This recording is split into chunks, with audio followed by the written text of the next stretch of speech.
sur la vue dans un instant avec le docteur Jeanne Mayego, ophtalmologue. Bonjour doc.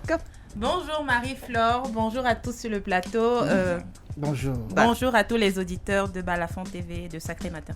Alors nous parlons de la maladie, bien sûr, de la vue. Peut-être une première question déjà, est-ce qu'on peut avoir les statistiques en ce qui concerne la maladie de la vue au Cameroun? Donc les maladies de la vue sont multiples. Et bon, je vais vous donner les statistiques pour les maladies les plus fréquentes. Par exemple, nous avons pour commencer les vices de réfraction. Ce sont les maladies liées aux défauts optiques de l'œil parce que vous savez que l'œil, c'est un appareil optique comme l'appareil photo, comme une caméra. Donc, les défauts optiques de l'œil sont les vices de réfraction et ça représente environ 60% des problèmes que nous rencontrons en consultation. C'est d'ailleurs la première cause de ce qu'on appelle les déficiences visuelles, donc des problèmes de vue. Et puis, nous avons la cataracte qui vient après, qui est également assez fréquente, surtout à partir de 60 ans, bien qu'on puisse trouver la cataracte à tous les âges en fonction des causes. Et puis, nous avons le glaucome. Le glaucome, la star. Le glaucome, oui, c'est la star parce que malheureusement, c'est une maladie, c'est le voleur de la vue. Environ 5% des Camerounais en souffrent, donc sur 100 Camerounais, 5 souffrent du glaucome. Et la particularité du glaucome, c'est que ça entraîne une déficience visuelle irréversible. Ça peut rendre de manière irréversible le patient aveugle et parfois à son insu parce qu'au début, il n'y a presque pas de symptômes.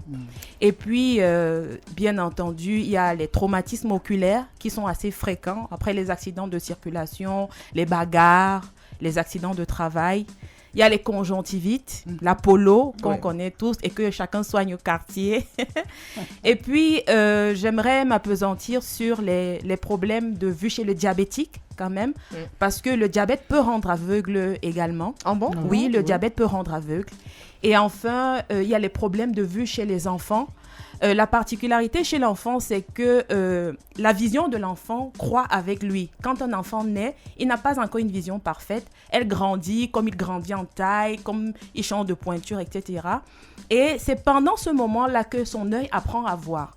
Donc, tout problème toute maladie oculaire qui entrave sa vision va gêner son développement visuel. Et malheureusement, après 10 ans, on va même dire 6 ans, c'est un peu tard. Donc, toute intervention risque de ne pas lui redonner la parfaite vue qu'il aurait eue s'il avait été pris en charge rapidement. Et vous savez que 80% des informations que notre cerveau traite pour notre interaction avec notre environnement viennent de la vue. Donc, un enfant qui ne voit pas bien a des difficultés scolaires, a des difficultés de développement, d'où l'importance vraiment de prendre en charge rapidement les problèmes de vue chez les enfants. On va expliquer les enfants de 5 ans, il y a des lunettes. Exactement. Voilà pourquoi on peut se permettre, même si les parents ont peur, parfois, de prescrire des lunettes très tôt chez les enfants. Mais est-ce que ça résout le problème, docteur Mayego? Bien, bon, maintenant, ça dépend de l'étiologie. Si on prend la cause la plus fréquente pour laquelle on prescrit des lunettes, par exemple, les vices de réfraction, déjà, il faut comprendre un peu ce que c'est. Comme je vous disais tout à l'heure, l'œil est un appareil optique. Le but de l'œil, c'est de bien voir de loin comme de près. Un œil normal voit très bien de loin sans lunettes. Au-delà à 6 mètres, tout ce qui est loin, il le voit très bien sans lunettes. Un œil normal de près possède un système de mise au point, comme pour les caméras, comme pour les appareils photo. Ce système s'appelle l'accommodation, qui lui permet aussi de voir très bien de près et de manière très confortable. Donc maintenant, dans les problèmes de défauts visuels, il y en a qui altèrent l'accommodation, généralement à partir de 40 ans. L'accommodation commence à s'affaiblir. C'est pour cela qu'on a du mal à lire de près les petites écritures quand il n'y a pas un bon éclairage. On a même tendance à allonger un peu le bras comme ça, donc éloigner un peu ce qu'on regarde pour pouvoir bien. Mais à un moment, le bras n'est plus assez long. Et donc, les gens comme Emmanuel Coco qui n'aiment pas les lunettes finissent par venir chez l'ophtalmologue. Donc, la presbytie, c'est comme ça que ça Ah, la s'appelle. presbytie. Oui, c'est un phénomène naturel lié à l'œil qui prend de l'âge. Alors, pour... Ce qui est différent de la myopie. Oui, je voulais en Oui, venir pardon. à la myopie, mais c'est comme si D'accord. Marie-Flore... Non, avait non, d'autres questions. allons-y. Ok. Donc maintenant, les autres défauts visuels liés à la vision à distance, nous avons celui qu'on appelle l'hypermétropie.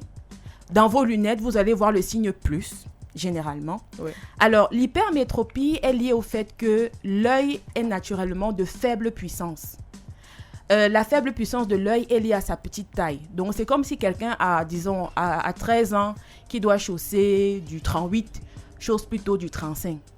Je prends l'exemple des chaussures. C'est comme ça que j'explique souvent à mes patients pour qu'ils comprennent. Oui. Donc, l'œil est un peu trop faible par rapport à la normale. Du coup, pour pouvoir bien voir, il utilise son accommodation qui est réservée pour la vision de près.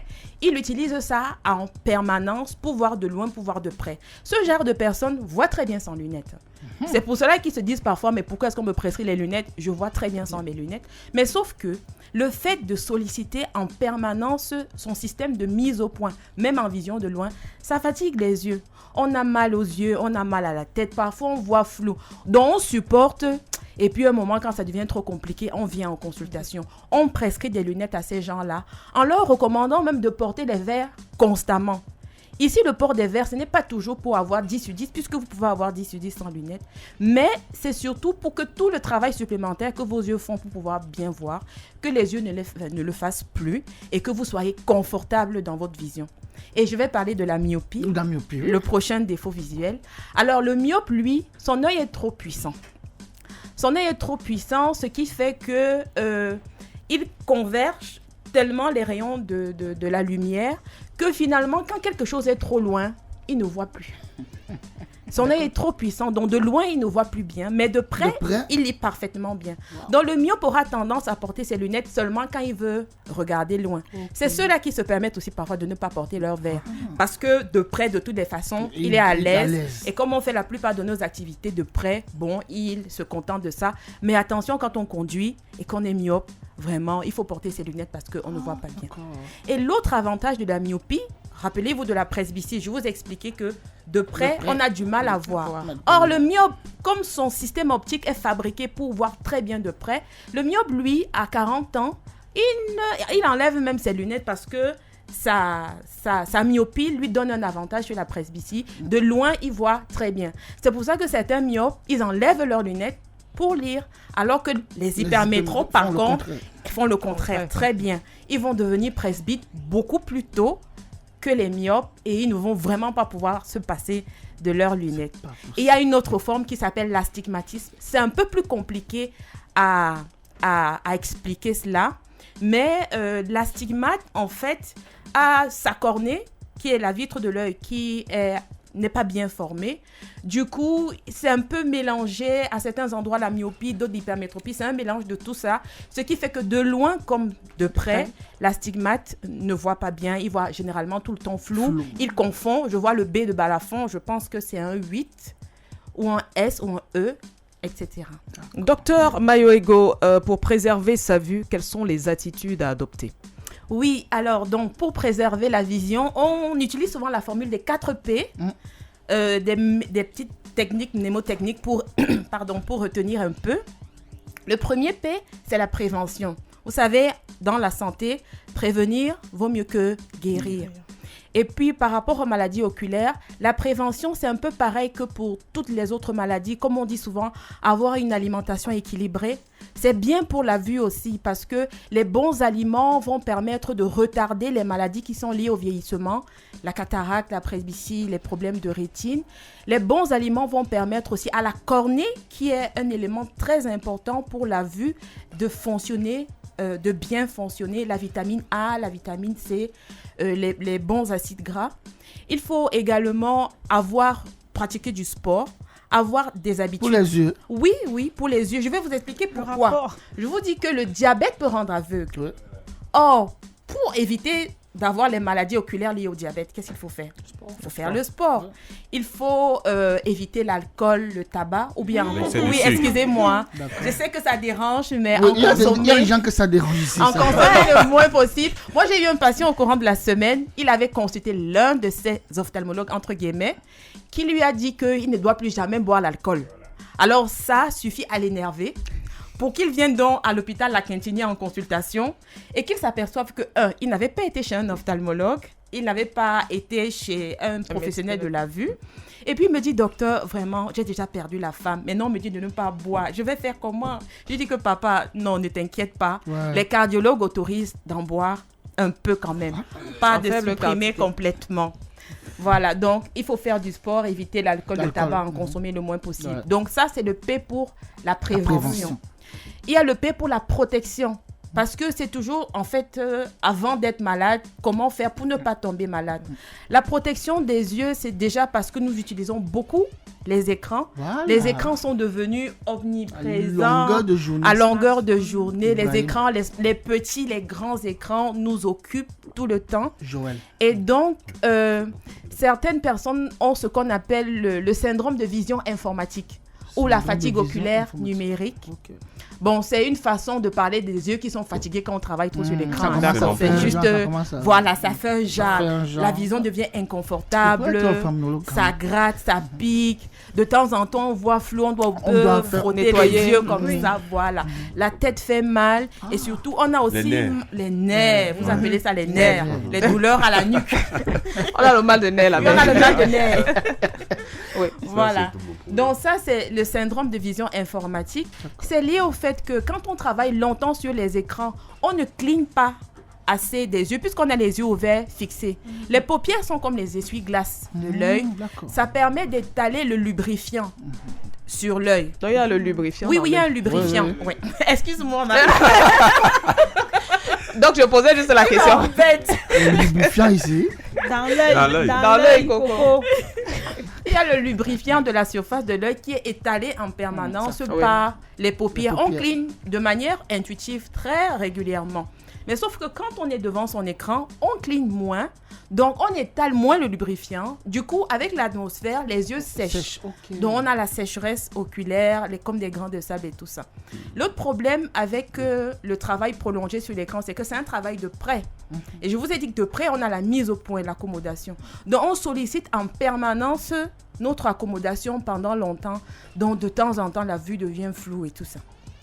Et puis, on a des troubles musculo-squelettiques parce que notre fauteuil, notre posture devant l'écran, tout ça, ce n'est pas toujours très hygiénique. Donc, du coup, on a mal. Et si en plus, on est une personne qui a un vice de réfraction, un défaut visuel qui n'est pas corrigé, on a des contorsions pour essayer de bien voir. Et voilà, tout ça, ça fait le syndrome de vision informatique. Ce qu'on recommande, c'est la règle 20-20-20. Alors, pour 20 minutes de travail devant son écran, Tu te lèves. Mieux, voilà, se lever. Pour 20 minutes de travail devant son écran, il faut regarder pendant 20 secondes à distance. 20 secondes à 20 pieds. 20 pieds, c'est une mesure de distance qui correspond à environ 6 mètres. Donc, après 20 minutes devant l'écran, on regarde là, on taquine Emmanuel, on se lève. C'est valable sur les téléphones portables, les smartphones également? Oui, pour tout travail devant les écrans. On prend un verre d'eau. Donc, alors là, c'est le deuxième P. Oui, là, c'est le deuxième P. Dans le deuxième P de protéger, il y a d'autres actions qu'on peut mener. Oui. Par exemple, quand on prend une moto, porter un casque parce que si on a le malheur d'avoir un accident, au moins, le crâne et l'œil sera protégé. Quand on bricole à la maison, portez des lunettes de protection parce que les projections, moi, quand j'étais en formation en France, j'ai eu le malheureux cas d'un patient, un enfant de 4 à 7 ans, qui était gardé par ses grands-parents parce que ses parents étaient en déplacement. Et le grand-père avait un atelier là où il était en train de travailler. Son petit-fils s'amusait à côté de lui. Et malheureusement, un tournevis lui est rentré dans l'œil. Il a perdu son œil à ce jeune âge. On a eu des cas d'enfants aveugle des 2 yeux chaque fois à cause d'un traumatisme qui est arrivé à la maison. C'est le cas notamment de l'inventeur du braille. Louis Braille, oui, effectivement. Louis Braille qui a inventé le braille, qui est l'écriture des personnes déficientes visuelles. Il est devenu aveugle suite à un traumatisme dans l'atelier de son père. Un tournevis lui a percé un œil. Et malheureusement, son autre œil, par sympathie pour son œil malade, est aussi tombé malade. Et c'est comme ça qu'il a perdu la vue des 2 yeux. Donc, se protéger contre les traumatismes quand on fait du bricolage et surtout aussi les enfants qui s'amusent avec tout et n'importe quoi.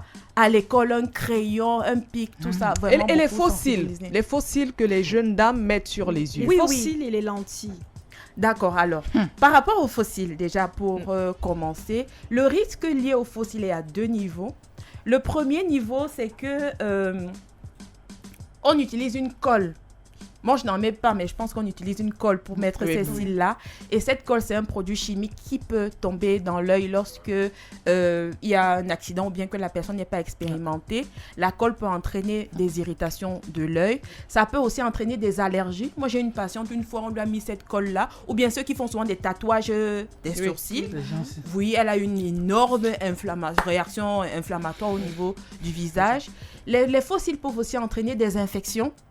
Parce que parfois, ce n'est pas propre, ou bien les dames laissent ça pour longtemps. Elles estiment qu'elles doivent avoir les cils papillons en permanence. Ça peut entraîner des infections au niveau des paupières. Les lentilles de contact. Les lentilles de contact sont directement en contact, comme le nom l'indique, avec la surface oculaire, avec la cornée. Je vous expliquais que la cornée est comme la vitre de l'œil. En fait, la cornée est exactement une lentille. Sauf que c'est une lentille de contact, c'est une lentille qui est naturellement déjà fixée sur l'œil. Donc la lentille de contact vient se fixer sur la cornée. Et malheureusement, les lentilles de contact, surtout celles qu'on porte dans le but esthétique, parce qu'il y a des lentilles de contact pour des raisons médicales, d'autres qu'on porte dans le but esthétique. Et généralement, celles qu'on porte dans le but esthétique, comme on n'a pas été formé à l'entretien d'une lentille de contact, ou bien comme les femmes savent s'échanger les trucs là. Tu me donnes, j'enlève. Exactement. Ou bien on porte pendant trop longtemps, ça entraîne des infections. Or, une infection de la cornée, franchement, je ne souhaite ça à personne parce que ça se finit souvent très mal. La cornée devient toute blanche alors qu'elle est censée être transparente. Et une fois que la cornée a perdu sa transparence, généralement, elle ne peut pas, l'organisme n'est pas constitué de telle sorte que il puisse récupérer la transparence. Donc du coup, tu as un voile devant l'œil, tu peux perdre la vue. Et pire encore, ça peut se perforer. Ça peut entraîner une endophthalmie, une infection à l'intérieur de l'œil. Donc, généralement, quand on connaît le contexte dans lequel les lentilles de contact sont utilisées, ici, chez nous, le manque d'éducation, le manque de moyens même, mais pour pouvoir... Le manque d'hygiène aussi. Le manque d'hygiène, et pour pouvoir... Tout ça, généralement, décourage le port des lentilles de contact. Sauf si on se rend compte que c'est un patient qui est assez éveillé, qui peut vraiment respecter toutes les contraintes liées au port de lunettes. Parce que ça entraîne un mode de vie, au port des lentilles, pardon. C'est un mode de vie complètement différent. Si on n'est pas rigoureux et discipliné, vraiment, il vaut mieux éviter de se lancer dans les lentilles de contact. Docteur, le quatrième P. Le troisième P. Alors, le troisième P, c'est préserver. Préserver parce que il faut, comment expliquer ça? Il faut anticiper sur la surveillance ou bien sûr ces visites chez l'ophtalmologue. Parce que, par exemple, à partir de 40 ans, il faut voir l'ophtalmologue une fois par an. Une fois par an. Une fois par an. Avant, il faut le voir tous les 2 ans. Donc, préserver, c'est que vous devez anticiper que la dernière fois que j'ai vu mon ophtalmologue, c'était il y a 2 ans, il faudrait que j'y aille. Maintenant, quand on a certaines maladies particulières comme le diabète, le glaucome ou d'autres maladies des yeux, l'ophtalmologue peut être amené à vous donner un calendrier de suivi assez régulier. Essayez de vous en tenir. Donc, se préserver, c'est donc faire régulièrement un examen complet de la vue. J'insiste parce que beaucoup de patients, parce qu'ils trouvent que l'attente à l'hôpital est trop longue, par paresse, ou bien ils trouvent qu'à l'hôpital c'est très cher, ils se retrouvent ici à Douala-au-Marché, Congo, un peu partout. Et du coup, les opticiens deviennent des ophtalmologues. Bon, sans vouloir attaquer nos confrères, du coup, tous ceux qui prescrivent les lunettes pour les patients sont des ophtalmologues. Or, ils n'ont pas toujours toute la compétence pour pouvoir faire un bilan complet des yeux et définir, par exemple, si vous avez de glaucome, lorsque votre famille a un risque de glaucome, ou bien chez un enfant, qu'est-ce qu'il faut lui prescrire comme lunettes, quel est le suivi qu'on doit lui proposer. Et puis maintenant, prioriser. Prioriser, c'est que... Là, c'est le 4e P. C'est ça le 4e P, oui, prioriser. Prioriser, c'est que parfois, comme on n'a pas assez de moyens, qu'on ne peut pas tout faire, dites-vous que le mois en septembre, là, ou bien le mois de la vue, là, vraiment, mon examen de vue sera ma priorité. Donc, si j'ai un peu, je vais d'abord aller à l'hôpital. Ou bien, si la Quintini organise une campagne de consultation gratuite, bon, il y aura du monde et tout ça, mais je vais faire de ça ma priorité et profiter pour en bénéficier. C'est d'ailleurs le cas la semaine prochaine à l'hôpital Exactement, c'est le cas la semaine prochaine à l'hôpital à Quintini. Oui, là, parce que la vue est importante, l'Agence internationale pour la prévention de la cécité a défini le 2e jeudi du mois d'octobre de chaque année pour célébrer la journée mondiale de la vue. Donc cette année, ce sera le jeudi 13 octobre. Et à cette occasion, l'hôpital La Quintini a décidé de célébrer à travers une campagne de consultation gratuite d'ophtalmologie. Toute une semaine, du lundi au vendredi. Parce qu'on a constaté que beaucoup de patients profitent de cette occasion-là pour venir avoir un examen de la vue par l'ophtalmologue. Donc, on a étendu sur la semaine. Et cette année, en plus, pendant tout le mois d'octobre, il y a une promotion sur les montures pour les personnes à qui on va prescrire des lunettes.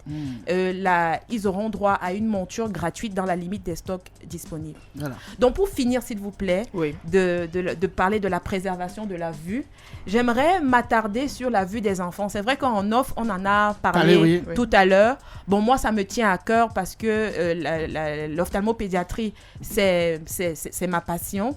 Et comme je vous ai expliqué tout à l'heure, la vue de l'enfant a ceci de particulier que on a une période pendant laquelle il faut intervenir si jamais il y a un problème. Parce que si on arrive plus tard, il sera trop tard.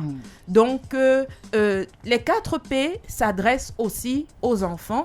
Donc, à la maison, si vous avez les enfants qui ont les yeux à facettes, si dans votre famille, beaucoup de gens portent des lunettes, si les enfants sont nés prématurés, s'ils ont des difficultés scolaires, pensez à les amener chez l'ophtalmologue. Au moins, s'il n'a pas de problème, vous serez rassuré qu'il n'y a pas de problème de vue. Mais s'il en a, il aura la chance qu'on intervienne rapidement. Je sais que beaucoup de parents, comme Monsieur Coco, ne veulent pas que leurs enfants portent des lunettes.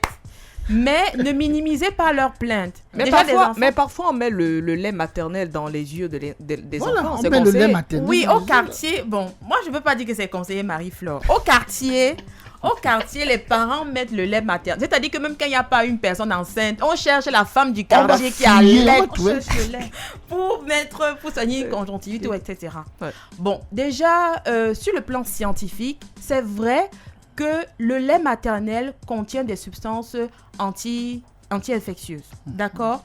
Mais il n'est pas recommandé d'utiliser le lait maternel pour soigner les problèmes des yeux. Je vais vous expliquer pourquoi. Déjà, le problème des yeux que vous voulez soigner, c'est lequel? Est-ce que c'est une conjonctivite? Est-ce que c'est un abcès de cornée? Est-ce que c'est une endophthalmie? Est-ce que vous ne savez pas ce que c'est? Donc, vous allez mettre le lait maternel dans tout. Dans dessous, comme on dit au quartier. Maintenant, si c'est quelque chose de grave, vous allez vous priver de la chance d'avoir une consultation normale pour avoir un bon traitement. Après, quand vous allez chercher le lait maternel de la voisine au quartier, quel est l'état de santé de la voisine? Comment est-ce qu'on prélève ce lait maternel-là? Tout ça fait que... Non, elle met ça directement. Elle met dans l'œil. Elle nettoie le sang et elle met directement. D'accord. Au moins, je presse, je mets ça. Comme c'est le octobre rose, on profite, on fait un peu de palpation. Il y a mon œil qui battait un tout petit peu. Je ne sais pas si j'aurai l'argent. C'est le deuil. C'est le deuil. C'est un pressentiment. Généralement, on dit que c'est qu'on va avoir de l'argent. Oui, d'accord. Parce que mon œil, ça part. Mais bon, en fait, c'est que... Mais ça s'explique de façon scientifique. Oui, ça s'explique de façon scientifique.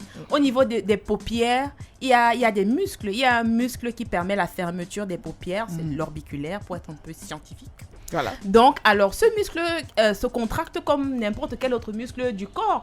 Parfois, vous avez la cuisse qui bat un peu. Parfois, vous avez une crampe. Ouais. Eh bien, ça peut arriver à l'orbiculaire des paupières aussi. Donc, la paupière, du coup, ça bat. Et donc, bon, comme c'est inhabituel, on dit que, ou bien on aime croire qu'après, on va avoir beaucoup d'argent. Moi aussi, même comme je suis ophtalmologue, de temps en temps, quand ma paupière bat, comme l'argent est bon, Alors, docteur, il y a également un autre phénomène. Il peut arriver que l'œil soit totalement abîmé. Oui. Abîmé totalement. Et il y a un processus qui contribue à, entre guillemets, remplacer l'œil ou alors à trouver un palliatif. Comment on appelle ça? Est-ce qu'on remplace l'œil? Est-ce qu'on remplace l'œil? Oui, très, très bonne question parce que beaucoup de patients espèrent ou croient que quand on a son œil abîmé par une infection trop grave, ou une bagarre, un traumatisme accident, ou une intervention chirurgicale qui s'est mal passée, pense qu'on peut enlever et remplacer avec l'œil de la chèvre. Quand j'étais petite, on me disait l'œil de la chèvre. C'est une idée bien reçue. Non, on ne peut pas remplacer l'œil qui est abîmé avec l'œil d'un animal ou bien avec l'œil d'un autre être humain. L'œil n'est pas constitué comme ça. D'accord. Par contre, lorsque le problème c'est au niveau de la cornée, comme on a parlé des complications qui peuvent arriver lors du port des lentilles de contact, la cornée est abîmée et que le reste de l'œil est en bon état, on peut faire ce qu'on appelle une greffe de cornée. C'est-à-dire qu'on remplace la lentille naturelle de l'œil qui est la cornée qui est abîmée par la cornée saine de quelqu'un d'autre. Et généralement, c'est sur des cadavres qu'on prélève les cornées. Oui. En Europe, c'est très, très développé. La greffe de cornée, c'est l'une des greffes les plus pratiquées. Et donc, ça permet comme ça à quelqu'un de retrouver intégralement la vue. Maintenant, est-ce que ça se fait au Cameroun? La greffe de cornée, je dirais oui et non. Non, parce que c'est quelque chose qui n'est pas bien institutionnalisé. Vous savez qu'il n'y a pas une législation pour les greffes de tous les organes. Et puis aussi, ça nécessite des techniques particulières. Donc, parfois, dans certains hôpitaux, il y a des spécialistes qui viennent de l'étranger. Je pense ici à notre hôpital partenaire de Maghrabi Aiko Cameroun AI Institute qui est à Obat. Voilà, ils ont des spécialistes qui viennent souvent et qui proposent des greffes de cornée aux patients. Donc maintenant, il faut trouver un greffon qui est en bon état. Et puis, il faut que le reste de l'œil soit en bon état également pour que le patient puisse en bénéficier. J'ai voulu demander le coût, mais ça va. Oui, et puis, je ne saurais vous le dire, je ne sais pas. Justement. Et pour finir, parfois, lorsque l'œil est abîmé, ça a un aspect qui n'est pas beau. En plus de ne pas bien voir, parfois l'œil fait très mal. C'est-à-dire que l'œil est complètement inutile. Non content d'être inutile, il vous fait mal. Et vous effrayez même. Vous effrayez même les gens. Voilà. Dans des cas pareils, on fait une petite chirurgie pour vider l'œil de son contenu, pour laisser de l'espace au niveau de la cavité orbitaire pour pouvoir placer une prothèse oculaire. Oculaire. Une prothèse oculaire. La prothèse oculaire ne rétablit pas la fonction visuelle, ça ne vous rend pas la vue, mais au moins ça vous donne une belle apparence. C'est juste pour l'esthétique. Oui, ça vous donne une belle esthétique pour que vous soyez à l'aise en société. On va sortir par là, docteur. Et pour la le question cas des lunettes de soleil, Maillot. est-ce qu'elles constituent un danger pour la santé de l'œil? Bon, le principal danger des lunettes de soleil, c'est que vous pensez que vous êtes protégé du soleil alors que vous ne l'êtes pas. Ah bon? Oui, c'est-à-dire que lorsque les lunettes de soleil ne sont pas de bonne qualité, qu'il n'y a pas véritablement de filtre. Parce que dans protéger, il faut se protéger des rayons de soleil qui abîment les yeux. Les lunettes de soleil, c'est pas que pour les blancs. C'est même pour nous ici, là d'ailleurs, qu'on a une insolation qui est beaucoup plus importante. Donc, il faut se protéger des rayons de soleil. Maintenant, les filtres ne sont pas tous les mêmes. Si vous achetez des lunettes de soleil de mauvaise qualité, vous croyez que vous êtes protégé alors que vous ne l'êtes pas. Voilà le principal danger lié aux lunettes de soleil qui sont vendues dans le commerce. D'accord. Merci, docteur Mayoego. Merci. On a oublié quoi. Parfois, on prend les zèbres, on mastique, là, on met dans l'œil. C'est conseillé? Non, c'est pas du tout conseillé. Moi, je connais beaucoup de patients qui ont perdu la vue comme ça. Même le citron. Le citron a une acidité. Oui, beaucoup de gens mettent le citron, d'autres qui mettent l'oignon même. Et l'eau salée? Bon, l'eau salée, oui. L'eau salée, c'est d'accord. recommandé. Il faut que ce soit de l'eau propre. Donc, généralement, il faut la bouillir et la laisser refroidir. Comme ça, on est sûr on a tué les microbes. On met un peu de sel. On lave les... Ça, c'est vraiment pratiquement le seul traitement domestique ou de grand-mère qu'on peut recommander. Oui, qu'on peut recommander. Donc, de l'eau salée. Quand ça gonfle, ça rougit, c'est ça, il y a la polo. Oui. Il faut laver les yeux avec l'eau salée. C'est ce que vous pouvez faire sereinement à la maison. Combien de avant fois de par venir à jour? l'hôpital. Autant que nécessaire. Que l'œil ne soit pas sale, que l'œil vous ne soyez pas mal à l'aise à cause de votre œil. Beaucoup de gens ont perdu la vue parce que non seulement ce sont des substances chimiques, mais en plus, il y a toujours le risque infectieux. Vous avez prélevé votre citron, votre oignon, comment? Vous mettez même sur quelle pathologie? Est-ce que c'est un abcès de cornée? Est-ce que vraiment, venez Je prends à l'hôpital. le roi des herbes. Le roi des herbes. Le roi c'est des tout. herbes. Mets le jus dans l'œil.